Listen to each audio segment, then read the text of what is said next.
शेतकऱ्याचा असूड. लेखक महात्मा ज्योतिराव गोविंदराव फुले. सदर पुस्तक तुम्ही ऐकत आहात स्वाते IAS या YouTube चॅनलवर. प्रकरण दुसरे. सरकारी गोरे अधिकारी हे बहुतेक करून ऐशोआरामात गुंग असल्यामुळे त्यांना शेतकऱ्यांचे वास्तविक स्थितीबद्दल माहिती करून घेण्यापुरती सवड होत नाही व या त्यांच्या गाफीलपणाने एकंदर सर्व सरकारी खात्यांत ब्राह्मण कामगारांचे प्राबल्य असते. या दोन्ही कारणांमुळे शेतकरी लोक इतके लुटले जातात की त्यांस पोटभर भाकर व अंगभर देखील मिळत नाही. एकंदर सर्व हिंदुस्थानात पूर्वी काही परदेशस्थ व यवनी बादशहा व कित्येक स्वदेशीय राजे रजवाडे या सर्वांजवळ शूद्र शेतकऱ्यांपैकी लक्षावधी सरदार, मानकरी, शिलेदार, बारगीर, पायदळ, गोलंदाज, माहूत, उंटवाले व अतिशूद्र शेतकऱ्यांपैकी मोत्तद्दार चाकरीस असल्यामुळे लक्षावधी शूद्राती अधिशूद्र शेतकरी लोकांचे कुटुंबास शेतसारा देण्याशी फारशी अडचण पडत नसे. कारण बहुतेक शेतकऱ्यांच्या कुटुंबातील निदान एखाद्या मनुष्यास तरी लहान मोठी सरकारी चाकरी असायचीच. परंतु हल्ली सदरचे बादशहा, राजे रजवाडे वगैरे लंपास गेल्यामुळे सुमारे 25 लक्षाचे वर शूद्राती अतिशूद्र शेतकरी वगैरे लोक बेकार झाल्यामुळे त्या सर्वांचा बोजा शेतकी कारणांवर पडला आहे. आमच्या जहामर्द इंग्रज सरकारच्या कारस्थानाने एकंदर सर्व हिंदुस्थानात हमेशा लढायांचे धुमाळ्यांत मनुष्य प्राणांचा वध होण्याचे बंद पडल्यामुळे चहूकडे शांतता झाली खरी, परंतु या देशात स्वाऱ्या शिकारी बंद पडल्यामुळे एकंदर सर्व लोकांचे शौर्य व जहामर्दी लयात जाऊन राजे रजवाडे भागुबायासारखे दिवसा सोवळे नेसून देवपूजा करण्याचे नादात गुंग होऊन रात्री निरर्थक उत्पत्ती वाढविण्याचे छंदात लंपट झाल्यामुळे येथील चघळ सानेसुमारी मात्र फार वाढली. यामुळे सर्व शेतकऱ्यांमध्ये भाऊहिस्से इतके वाटले की कित्येकास 8-8, 10-10 पायारीचे पेऱ्यावर गुजारा करावा लागतो. असा प्रसंग त्यांवर गुजरला आहे. वशा 7-8, 10-10 पाभरीचे पेऱ्याकरिता त्यांना 1-2 बैल जवळ बाळगण्याची ऐपत नसल्यामुळे ते आपली शेते शेजाऱ्या पाजाऱ्यास अर्धे लिघीने अथवा खंडाने देऊन आपली मुले माणसे बरोबर घेऊन कुठेतरी परगावी मोलमजुरी करून पोट भरण्यास जातात. पूर्वी ज्या शेतकऱ्याजवळ फारच थोडी शेते असत व ज्याचा आपले शेतीवर निर्वाह होत नसे ते आसपासचे डोंगराजवळील दऱ्याखोऱ्यांतील जंगलांतून उंबर, जांभूळ वगैरे झाडांची फळे खाऊन व पळस, मोहा इत्यादी झाडांची फुले, पाने आणि जंगलातून तोडून आणलेल्या लाकूड फाट्या विकून पेटी पासा सोडिता पैसा जमा करीत व गावचे गायरानचे भिस्तीवर आपल्याजवळ 1-2 गाया व 2-4 शेड्या पाळून त्यांच्यावर जेमतेम गुजारा करून मोठ्या आनंदाने आपापल्या गावीच राहत असत. परंतु आमचे मायबाप सरकारचे कारस्थानी युरोपियन कामगारांनी आपली विलायती अष्टपैलू अक्कल सर्व खर्ची घालून भले मोठे टोलेजंग जंगलखाते नवीनच उपस्थित करून त्यामध्ये एकंदर सर्व पर्वत, डोंगर, टेकड्या, दरीखोरी व त्याचे भरीसपडीत जमिनी व गायराने घालून फॉरेस्ट खाते शिखरास नेल्यामुळे दीनदुबळ्या पंगू शेतकऱ्यांचे शेर कार्डान्स या पृथ्वीचे पाठीवर रानचा वारा सुद्धा खाण्यापुरती जागा उरली नाही. त्यांनी आता साळी, कोष्टी, सनगर, लोहार, सुतार वगैरे कसबी लोकांच्या कारखान्यात त्यांचे हाताखाली किरकोळ कामे करून आपली पोटे भरावीत, तर इंग्लंडमधील कारागीर लोकांनी रुचीच्या दारू बाटल्या, पाव, बिस्कुटे, हलवे, लोणची, लहान मोठ्या सुया, दाभण, चाकू, कात्र्या, शिवणाची यंत्रे, भाते, शेगड्या, रंगीबेरंगी बिलोरी सामान, सूत, दोरे, कापड, शाली, हातमोजे, पायमोजे, टोप्या, काठ्या, छत्र्या, पितळ, तांबे, लोखंडी पत्रे, कुलपे, किल्ल्या, डांबरी कोळसे, तऱ्हेतऱ्हेच्या गाड्या, हारनिसे, खोगरे, लगाम, शेवटी पायपोस यंत्रद्वारे तेथे तयार करून येथे आणून स्वस्त विकू लागल्यामुळे येथील एकंदर सर्व मालास मंदी पडल्या कारणाने येथील कोष्टी, साळी, जुलई, मोमीन इतके कंगाल झाले आहेत की त्यांपैकी कित्येक विणकर लोक अतिशय मंदीचे दिवसात उपाशी मरू लागल्यामुळे अब्रूस्थाव कधी चोरी करून छपून आपला निर्वाह डाळीच्या चुनीवर, कित्येक तांदळाच्या व गव्हाच्या कोंड्यावर व कित्येक आंब्याच्या कोयांवर करीतात. कित्येक पदस्नाळी घरातील दाताशी दात लावून बसलेल्या बायकापोरांची स्थिती पाहावेनाशी झाली म्हणजे संध्याकाळी निसंग होऊन 2-4 पैशांची उधार शिंदी पिऊन बेशुद्ध झाल्याबरोबर घरात जाऊन मुर्द्यासारखे पडतात. कित्येक पदस्नाळी गुजवारी मारवाड्यांकडून मजुरीने वस्त्रे विणावयास आणलेले रेशीम व कलाबोत येईल त्या किमतीस विकून आपल्या मुलाबाळांचा गुजारा करून गुजर मारवाड्यांची हाती तुरी देऊन रातोरात परगावी पळून जातात. अशा पोटासाठी लागलेल्या बुभुक्षित कसबी लोकांनी रिकाम्या शेतकऱ्यास मदत कशी व कोणती द्यावी? दुसरे असे की अतिशूद्रांवर पुरातन काळी आपले वाडवडिलांनी महत्प्रयासांनी व कपटांनी मिळविलेले वर्चस्व चिरकाळ चालावे व त्यांनी केवळ घोडा बैल वगैरे जनावरांसारखे बनून आपणास सौख्य द्यावे, अथवा निर्जीव शेते होऊन आपल्याकडे जरुरीचे व ऐशोआरामाचे पदार्थ त्यांनी उत्पन्न करावेत या इराद्याने आटक नदीचे पलीकडेच हिंदू लोकांपैकी कोणी जाऊ नये, गेले असता तो भ्रष्ट होतो अशी बाब ब्राह्मण लोकांनी हिंदू धर्मात घुसडली. यावरून ब्राह्मण लोकांचा इष्टहेतू सिद्धीस गेला, परंतु इतर लोकांचे फारच नुकसान झाले. परकीय लोकांच्या चालचलुणीचा त्यांस पडोसा न मिळाल्यामुळेच ते खरोखर आपणास मानवी प्राणी न समजता केवळ जनावरे समजू लागले आहेत. इतर देशांतील लोकांशी व्यापारधंदा अगदी नाहीसा झाल्याने ते कंगाल होऊन बसले. इतकेच नाही, परंतु आपले देशांत सुधारणा करा अशी जी सुधारलेले ब्राह्मण लोक निदान बाह्यातकारी हल्ली हकाटी पिटीत आहेत, त्यांस कारण त्यांची ही वर जाणिविलेली धर्माची बाब कारण झाली असावी, हे अगदी निर्विवाद आहे. या कृत्रिम बाबींमुळे साळी, सुतार वगैरे कारगीर लोकांचे तर अतिशय नुकसान झाले आणि त्यांस ती पुढे किती भयंकर स्थितीस पोहोचविल याचा अदमास खऱ्या देश कल्याणेच्छुकेखेरीज कोणासही लागणार नाही. आता कोणी अशी शंका घेतील की गरीब शेतकऱ्यांनी, ज्या शेतकऱ्यांजवळ भरपूर शेते असतील, त्यांचे हाताखाली मोलमजुरी करून आपला निर्वाह करावा, तर एकंदर सर्व ठिकाणी संतती जास्त वाढल्यामुळे काही वर्षे पाळीपाळीने शेते पडीक टाकण्यापुरती भरपूर शेते शेतकऱ्यांजवळ उरली नाहीत. तेणेकरून शेतात विसावा न मिळता ती एकंदर सर्व नापीक झाली. त्यात पूर्वीप्रमाणे पिके देण्यापुरते सत्व शिल्लक राहिले नाही. त्यांना आपल्या कुटुंबाचा निर्वाह करिता करिता नाकी दम येतात. तेव्हा त्यांनी आपल्या गरीब शेतकरी बांधवास मोलमजुरी देऊन पोसावे. असे कसे होईल बरे?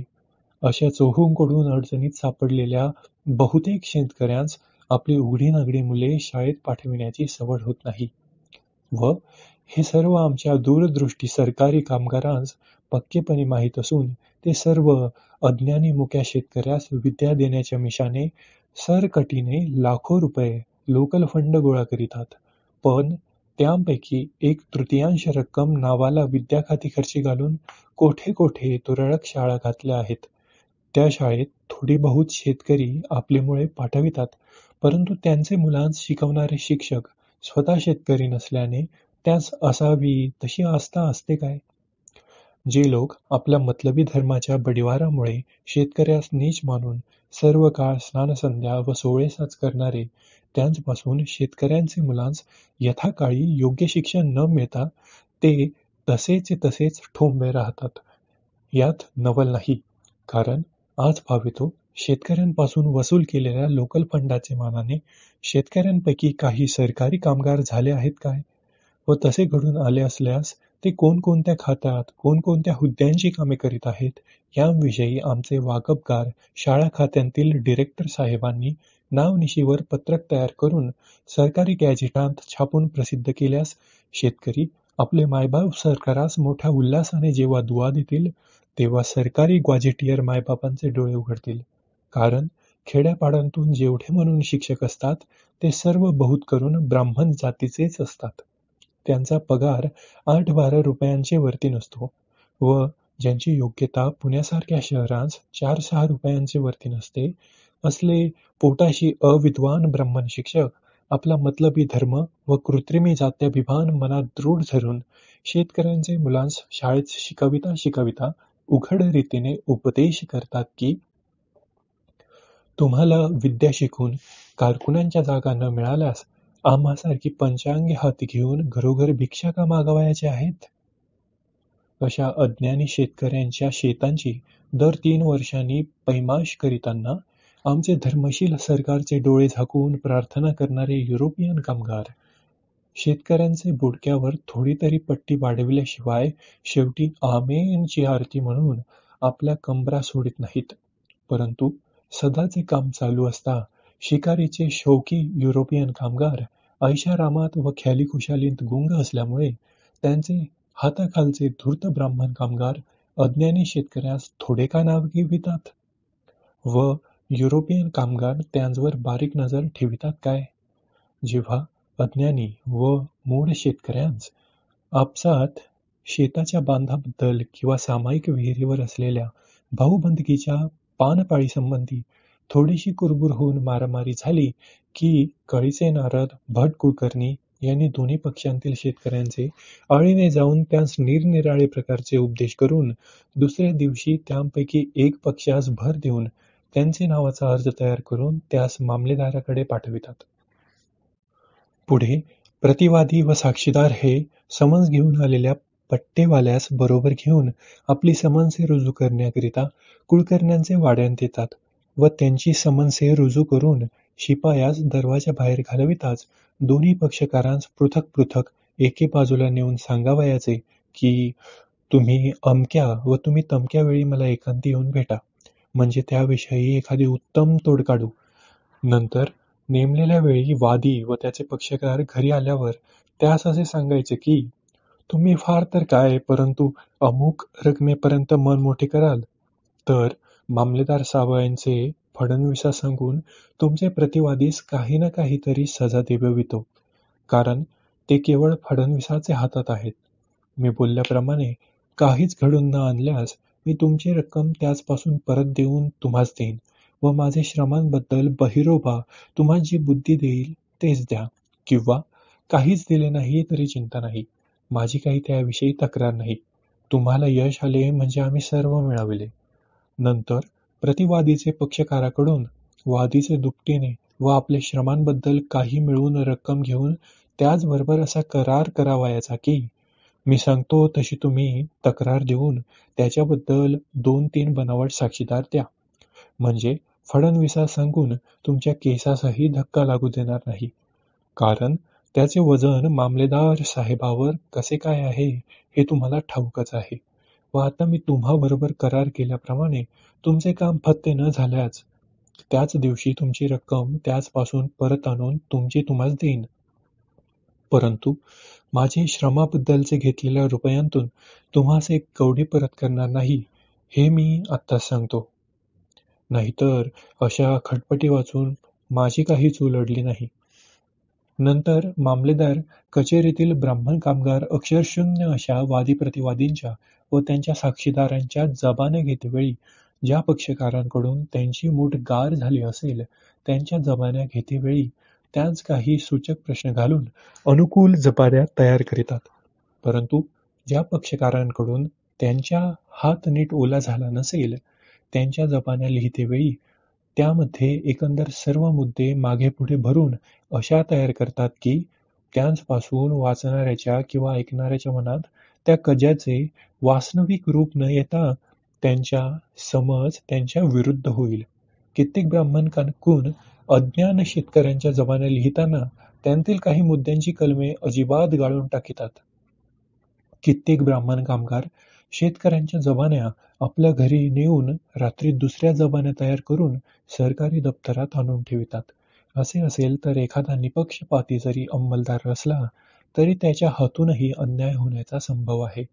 यापुढे खिसे चापपणाऱ्या बगले वकिलांनी भरीस घातल्यावरून त्यांनी युरोपियन कलेक्टर साहेबांकडे अपिले केल्यावर कलेक्टराच्या शिरस्तेदारांच्या ज्या पक्षकाराकडून मुठागार होतील त्याचप्रमाणे त्यांच्या अर्जीच्या जबानीच्या सुनावण्या कलेक्टर पुढे करीतात व त्यावेळी त्यांतील बहुतेक वारू मुद्दे वाचता वाचता गाळण कलेक्टर साहेबांचे मुखातून शुद्ध सोनेरी वाक्ये.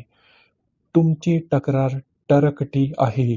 बाहेर पडून आपल्या वतीने निकाल करून घेण्याचे साधन न साधल्यास शिरस्तेदार त्यांचे प्रकरणावर आपल्या मर्जीप्रमाणे गिचमीड मराठी लिहून साहेब बहादूर संध्याकाळी आपल्या मॅडम साहेबाबरोबर हवा खाण्यास जाण्याचे धांदलीत. अगर मराठी नीट समजणारा एखादा दंडुक्या साहेब असल्यास तो आदल्या दिवशी कोठे मेजवानीत जाऊन जागलेला असल्यामुळे दुसऱ्या दिवशी सुस्त व झोपेच्या गुंगीत असता किंवा शिकारीत जाण्याचे गडबडीत तेथे जाऊन पूर्वी त्यांनी जसे शेरे सांगितले असतील त्याप्रमाणे हुबेहूब वाचून दाखवून त्याच्या सह्या त्या प्रकरणावर सहज घेतात. कित्येक तिरसट कलेक्टरांचे पुढे धूर्त शिरस्तेदाराची मात्रा चालत नसल्यास ते काही आडमोठ अक्षरशून्य शेतकऱ्यांची प्रकरणे मुख्य सदर स्टेशनच्या ठिकाणी तयार न करिता त्यास गावोगाव कलेक्टराचे स्वारीमागे पायाला पाने बांधून शिळे तुकडे खात खात फिरावयास लावून त्याची हाडे खिळखिळे करून चांगली मस्ती जिरवितात व कित्येक निव्वळ अज्ञानी शेतकऱ्याच्या अर्जा फैलास 1-2 दिवस न लावता त्यांच्या प्रतिपक्षाकडून काही चिरीमिरी मिळाल्यास त्या मुळीच गाळून टाकितात. अखेरीस दोन्ही पक्षांपैकी जास्ती पैसा खर्च करणाऱ्या पक्षास जेव्हा जय मिळतो तेव्हा एकंदर सर्व गावकरी लोकांत चुरस उत्पन्न होऊन गावात 2 तट पडतात. नंतर पोळ्याचे दिवशी बैलाची उजवी बाजू व होळीस अर्धी पोळी कोणी द्यावी यासंबंधी दोन्ही तटांमध्ये मोठमोठ्या हाणामाऱ्या होऊन त्यांतून कित्येकांची डोकी फुटून जखमा झाल्याबरोबर भट एकंदर सर्व फौजदारी दिवाणी वगैरे कज्जे अज्ञानी शेतकऱ्यांच्या उपस्थित करण्याचे कामी कज्ज्याचे तळाशी हे कळीचे नारद नाहीत असे फारच थोडे कज्जे सापडतील. कुलकर्णी दोन्ही तटवाल्यांस वर कांती शाबासक्या देऊन आतून पोंपट पोलीस पाटलास हातात घेऊन तालुक्यातील मुख्य पोलीस भूतावळास जागृत करीतात. तेव्हा तेथून आतून काच्यांची पोटे आवळून वरून काळ्या पिवळ्या पाटलोनी व बूट डकल्या पगल्यांनी सुशोभित होऊन हाती रंगबिरंगी टिकोरी घेतलेल्या बुभुक्षित शिपायांच्या पाठीमागे धापा देत 1-2 झिंगलेले आडमुठ हवलदार व जमादार बगलेत बोथलेल्या तरवारी घेऊन प्रथम गावात येताच महार व पोलीस पाटील यांस मदत घेऊन व एकंदर गावातील दोन्ही पक्षांतील लोकांस पकडून त्यावर चावडीवर कैद करीतात व पहारेकऱ्याशिवाय बाकी सर्व शिपाई व अंमलदार अज्ञानी पाटील साहेबांचे मदतीने मारवाड्याच्या दुकानात मन मानेल त्या भावाने व मापाने शिधा सामुग्री घेऊन चावडीवर परत येतात. दारूच्या पिठ्ठ्यात कोणी मेजवान्या दिल्यास ऐन गुंगीच्या नादात जेवून गार झाल्यानंतर थोडीशी डामडौली पुसतपास करून त्यांच्या त्या सर्व कैदी लोकांस मुख्य ठाण्यात आणून फौजदारापुढे उभे करून त्याच्या हुकुमाप्रमाणे त्याची पक्की चौकशी होईतो पावेतो त्यास कच्चे कैदेत ठेवितात. यापुढे कैदी शेतकऱ्यांच्या घरची माणसे आपल्या बायका मुलाबाळांच्या अंगावरील किडूक मिडूक मोडून आणलेल्या रकमा फौजदारी कचेरीतील कामगारांची समजूत करण्याचे भरीस कस कशा घालितात त्यांपैकी काही मासले येथे दाखवितो. जर एखाद्या पक्षातील लोकांस जास्ती मोठ्याल्या जखमा झाल्या असल्यास धूर्त कामगार कुळकर्ण्याचे द्वारे दुसऱ्या पक्षाकडून काही रकमा घेऊन त्यांच्या त्या सर्व जखमा बऱ्या होऊन त्यांचा मागमुत्ता मोडे जो पावेतो ती प्रकरणे तयार करून मॅजिस्ट्रेट साहेबाकडे पाठविण्यास विलंब लावतात. कधी कधी धूर्त कामगारांच्या मुठी गार झाल्यास ते दुसऱ्या पक्षातील मुद्द्याचे साक्षीदारांनी त्यांच्या खटल्यात साक्षीच देऊ नये म्हणून त्यांच्या सावकारास भिडा घालितात. ते कधी कधी मुद्द्याचे साक्षीदारांनी आपली सामाने रुजू करण्याचे पूर्वी त्यास कुळकर्ण्याचे मार्फत नाना तऱ्हेच्या धाकधमक्या देऊन त्यास भलत्या एखाद्या दूर परगावी पळवून लावतात. त्यांतून काही आडमुठ अज्ञानी शेतकऱ्यांनी कुळकर्ण्याचे द्वारे ब्राह्मण कामगारांच्या सूचनांचा अवहेर करून आपल्या आपल्या साक्षी देण्याकरिता कचेरीत आल्यास एकतर ते अक्षरशून्य असल्यामुळे त्यांच्या स्मरणशक्त्या धड नसतात व दुसरे त्यांस मागच्या पुढच्या सवालांचा संदर्भ जुळून जबान्या देण्याची स्फूर्ती नसते. त्यामुळे त्यांच्या जबान्या घेतेवेळी धूर्त कामगार त्यांस इतके घाबरे करीतात की त्यास दे माय धरणी ठाव होतो. ते कधी कधी अज्ञानी शेतकऱ्यांच्या जबान्या घेताना त्यांना नाना प्रकारच्या चाळकाळ चेष्टा करून त्यांस इतके घाबरे करतात की त्यांनी खरोखर जे काही डोळ्यांनी पाहिले व कानाने ऐकले असेल त्याविषयी इत्थंभूत साक्ष देण्याची त्यांची छातीच होत नाही.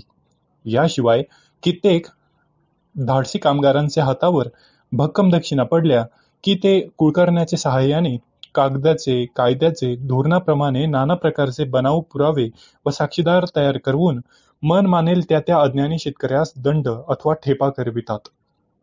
त्यावेळी त्या सर्वांजवळ दंड भरण्यापुरता रकमा नसल्यामुळे त्यांपैकी बहुतेक शेतकरी आपले इष्टमित्र सोयरेधार्यांपासून उसण्या रकमा घेऊन दंडाच्या भरीस घालून घरोघर आल्याबरोबर उसण्या रकमा घेतलेल्या ज्यांच्या त्यांस परत देऊन इतर ठेपा झालेल्या मंडळींस तुरुंगातून सोडविण्याकरिता अपिले लावण्यापुरत्या रकमा सावकारापाशी कर्ज मागू लागल्यास आमच्या सरकारच्या पक्षपाती शेतकऱ्यांचे कायद्यामुळे शेतकऱ्यास कोणी अब्रूवाले सावकार आपल्या दाराशी उभे सुद्धा करीत नाहीत. कारण आपले पदरचे पैसे शेतकऱ्यास कर्जाऊ देऊन त्यानंतर निवाडे करून घेतेवेळी खिसे चापसणाऱ्या आडमुठा शूद्रा बेफिलांच्या समजुती काढून सामान्य रुजू आणलेल्या अज्ञानी शेतकऱ्यांसमक्ष भड कोडतात सावरकरास फजिती करून घ्यावी लागते. कित्येक तरुण गृहस्थांनी नाना प्रकारची कायदे पुस्तके राघूसारखी तोंडपाठ केल्यामुळे त्यांच्या परीक्षा उतरताच आमचे भोसर सरकार त्यांस मोठमोठ्या टोलेजंग न्यायाधीशांच्या जागा देते.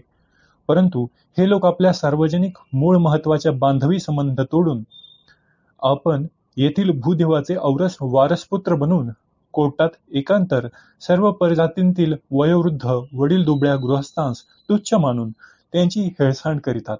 प्रथम हे सरकारी रिवाजाप्रमाणे एकंदर सर्व साक्षीदार वगैरे लोकांस कोर्टात 10 वाजता हजर होण्यास सामान्य करून आपण सुमारे 12 वाजता कोर्टात येऊन तेथील एखादी खोलीत तास अर्धा तास उताने पालथे पडून नंतर डोळे पुशीत चौरंगावरील खुर्चीच्या आसनावर येऊन बसल्याबरोबर खिशातील पानपट्टी तोंडात घालून माकडाचे परी दात विचवून चावता चावता पायावर पाय ठेवून पाकिटांतील डब्या बाहेर काढून तपकिरीचे फसके नाकात ठासता खाली बसलेल्या मंडळीवर थोडीशी वाकडी नजर टाकून डोळे झाकीत आहेत.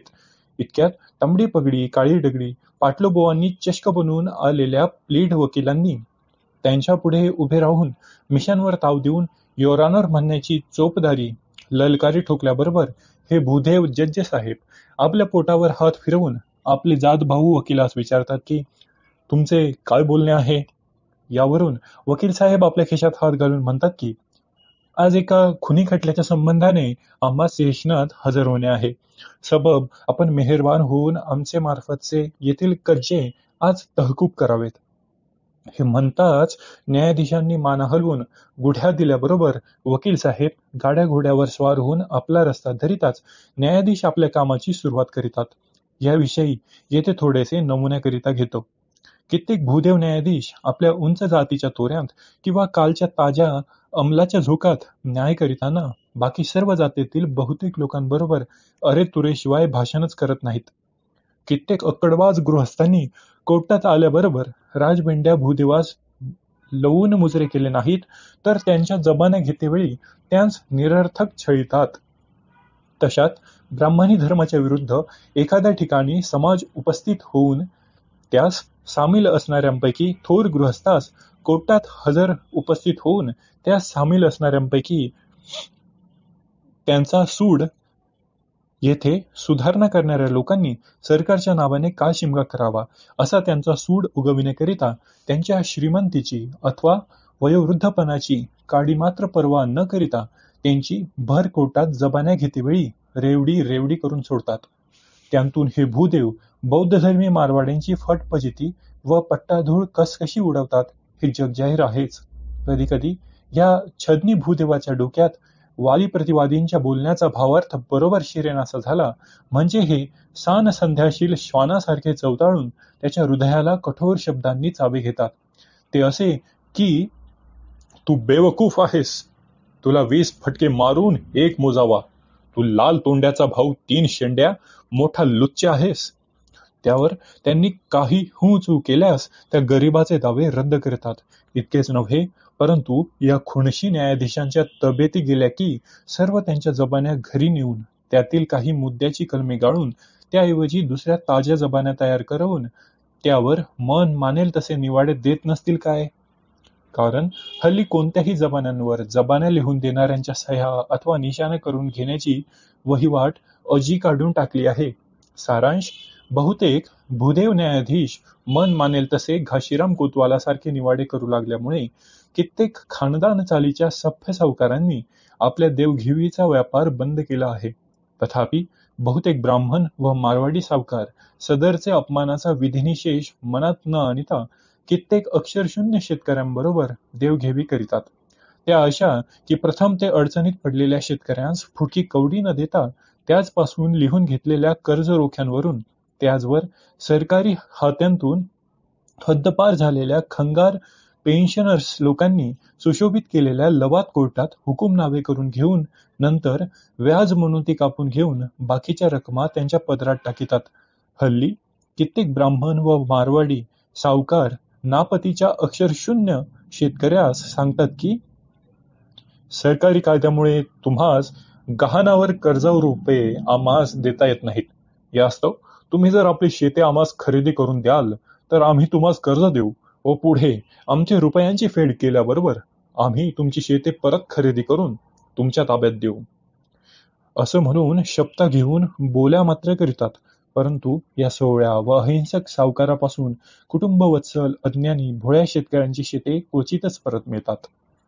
याशिवाय हे अट्टल धर्मशील सावकार अक्षरशून्य शेतकऱ्यास नाना तऱ्हेच्या बनावट जमा खर्चाच्या वह्यांसहित रोख्यांचे पुरावे देऊन फिर्यादी जेव्हा ब्राह्मण मनसुखांच्या कोर्टात आणतात तेव्हा अज्ञानी शेतकरी आपणास खरे न्याय मिळावेत म्हणून आपले दागदागिने मोडून पाहिजे तितक्या रकमा कज्ज्याच्या भरीस घालितात. परंतु त्याच त्यांचे जातीचे विद्वान वशिले व खरी मसलत देणारे सुज्ञ गृहस्थ वकील नसल्यामुळे अखेर त्यावरच उलटे हुकुमनामे होतात. तेव्हा ते विचारशून्य चार पोटबाबू बगले वकिलांचे फूस लावण्यावरून आपल्याबरोबर न्याय मिळतील या आशेने वरिष्ठ कोर्टात आपले अपिले करतात. परंतु वरिष्ठ कोर्टातील बहुतेक युरोपियन कामगार ऐशारामात गुंग असल्यामुळे अज्ञानी शेतकऱ्यांस एकंदर सर्व सरकारी खात्यातील ब्राह्मण कामगार किती नाडितात याविषयी येथे थोडेसे मासलेवाईक नमुने देतो. ते येणेप्रमाणे: प्रथम, धूर्त वकील अज्ञानी शेतकऱ्यापासून स्टॅम्प कागदावर वकीलपत्रे व बक्षिसादाखल कर्जावर रोखे लिहून घेताच त्यांपासून सरकार व मूळ फिर्यादींकरिता स्टॅम्प वगैरे किरकोळ खर्चाकरिता आगाऊ रोख पैसे देतात. नंतर कित्येक धूर्त वकील शिरस्तेदारांचे पाळीव रांडाचे घरी शिरस्तेदार साहेबांचे समोर त्यांची गाणे करवून त्यांस शेतकऱ्यापासून काही रकमा देववितात. अज्ञानी शेतकऱ्यांपासून अडवून लाच खाणाऱ्या सरकारी कामगारास व लाचार झाल्यामुळे लाच देणाऱ्या अक्षरशून्य शेतकऱ्यास कायदेशीर शिक्षा मिळते. हत्यारबंद पोलिसांच्या उरावर दरवडे घालणाऱ्या भट फडक्या रामोशास व लाचार झाल्यामुळे फडक्याबरोबर त्याच्या पाटीदार भावास शिळे पाके भाकरीचे तुकडे देणाऱ्या भित्र्या शस्त्रहीन कंगाल शेतकऱ्यांच्या बुडक्यावर जशी कायदेशीर पोलीस खर्चाची रक्कम लादली जाते व शेतकऱ्यांच्या घरात चोऱ्या करणाऱ्या सर्व जातींच्या चोरट्यांस जशी कायदेशीर शिक्षा मिळते त्याचप्रमाणे जे शेतकरी आपल्या पहिल्या झोपेच्या भरात असता त्यांच्या घरात चोरांनी चोऱ्या केल्या असता त्या शेतकऱ्यांसही कायदेशीर शिक्षा का नसावी? एवढा कायदा मात्र आमचे कायदे कौन्सिलांनी करून एकंदर सर्व पोंचट पोलिसांचा गळा मोकळा केल्याबरोबर आमचे न्यायशील सरकारचे स्वर्गाजवळच्या सिमल्यास घंटानाद होईल. कित्येक कर्मिष्ठ ब्राह्मण कामगार आपल्या जातींतील पुराणिकाला व कथेकऱ्याला कित्येक अज्ञानी सधन शेतकऱ्यापासून देणग्या देववितात.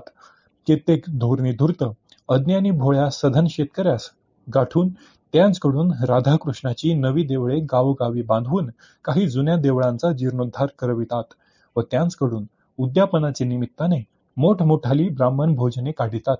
कित्येक धूर्त कामगार युरोपियन कामगारांच्या नजरा चुकवून एकंदर सर्व अज्ञानी शेतकऱ्यास नाना प्रकारचे त्रास देतात व त्याबद्दल शेतकरी लोक आतल्या आत त्यांचे नावाने खडे फोडीत असताही त्यांनी म्हणजेच कामगारांनी युरोपियन कामगारांचे पुढे पुढे रात्रंदिवस चोंबडक्या केल्या की ते त्यांच्याबद्दल उलट्या सरकारात शिफारसी करून त्यांच्या बढत्या करवितात.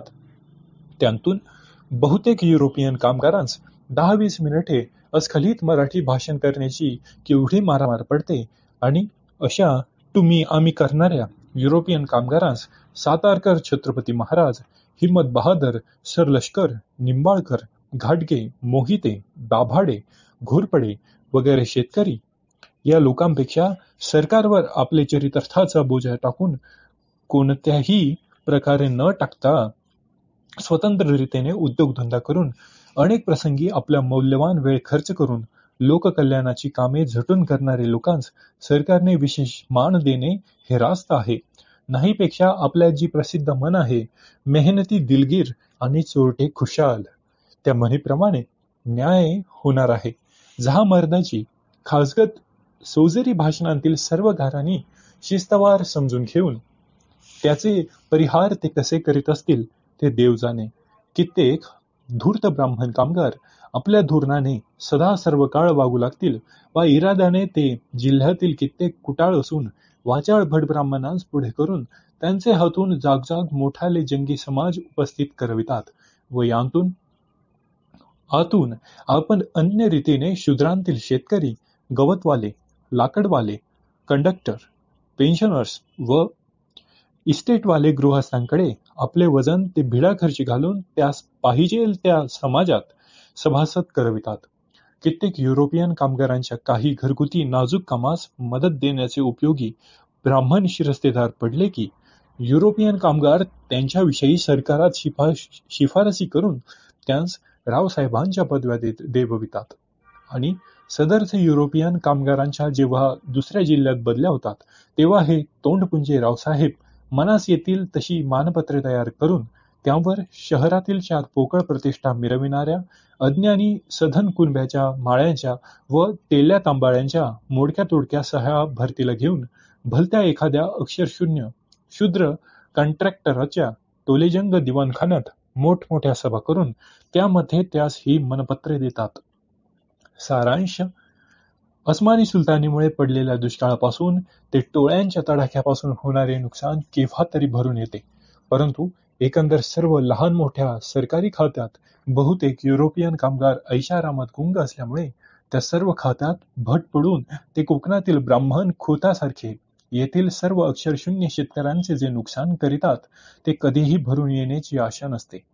या सर्वांविषयी कच्च्या हकीकती लिहू गेल्यास त्यांची mysteries of the court of London सारखी पुस्तके होतील व ही अज्ञानी शेतकऱ्यांची झालेली दैन्यवानी स्थिती जेव्हा ख्रिस्ती लोकांस पाहावेना तेव्हा त्यांनी युनायटेड ग्रेट ब्रिटनात येथील विद्या खात्यांचे नावाने शिमग्याचा संस्कार सुरू केला. यावरून येथील काही सभ्य सदस्य ग्रहांसहित कित्येक बडे सरदार लोकांनी हिंदुस्थानातील विद्या खात्याकडील मुख्य अधिकाऱ्यांची थोडीशी पट्टाधूळ झाडण्याची सुरुवात केली.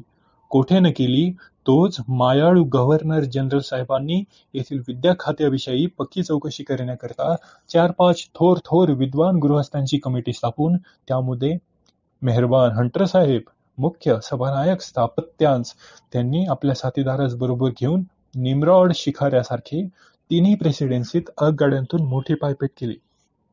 परंतु त्यांनी येथील एकंदर सर्व शूद्रात अतिशूद्र शेतकरी अक्षरशत्रू असल्यामुळे ते कोणकोणत्या प्रकारच्या विपत्तीत संकटे भोगीत आहेत याविषयी बारीक शोध काढण्याविषयी शेतकऱ्यांचे घाणेरड्या झोपड्यांत स्वतः जाऊन तेथे आपल्या नाकाला थोडासा पदर लावून तेथील त्यांचे वास्तविक दैन्य चांगले डोळे पसरून पाहून तेथील भलत्या एखाद्या अक्षरशून्य लंगोट्या शेतकऱ्याची साक्षी न घेता हिंदू, पारशी, ख्रिस्ती धर्मातील बहुतेक सुवाष्ण ब्राह्मणांच्या साक्षी घेण्यामध्ये रंग उडकिण्याची बहार करून जागोजागची मानपत्रे बगलेत मारून अखेरीस आपली पायधूळ कलकत्त्याकडे झाडली आहे खरी, परंतु त्यांच्या रिपोर्टातून अज्ञानी शेतकऱ्यांचा योग्य फायदा होईल असे आम्हास अनुमान करिता येत नाही. तात्पर्य: मेहरबान हंटर साहेब यांनी आमचे महाप्रतापी गव्हर्नर जनरल साहेब महाराजांस निरपेक्ष मेजर टक्कल साल्वेशन आर्मीचे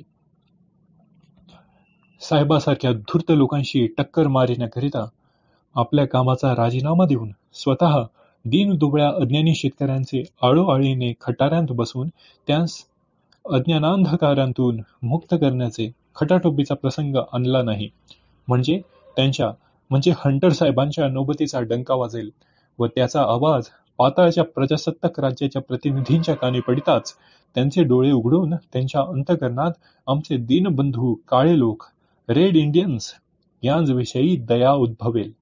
या प्रकरणात एकंदर सरकारी ब्राह्मण नोकरांविषयी लिहिलेल्या मजकुराबद्दल पुरावा पाहिजे असल्यास ठिकठिकाणी आजपर्यंत लाच खाल्ल्याबद्दल किंवा खोट्या लिहिल्याबद्दल वगैरे अशा प्रकारच्या गुन्ह्यांवरून शिक्षा झालेल्या व त्याविषयी फिर्यादी झालेल्या आहेत त्या पाहाव्या, म्हणजे सहज सापडेल.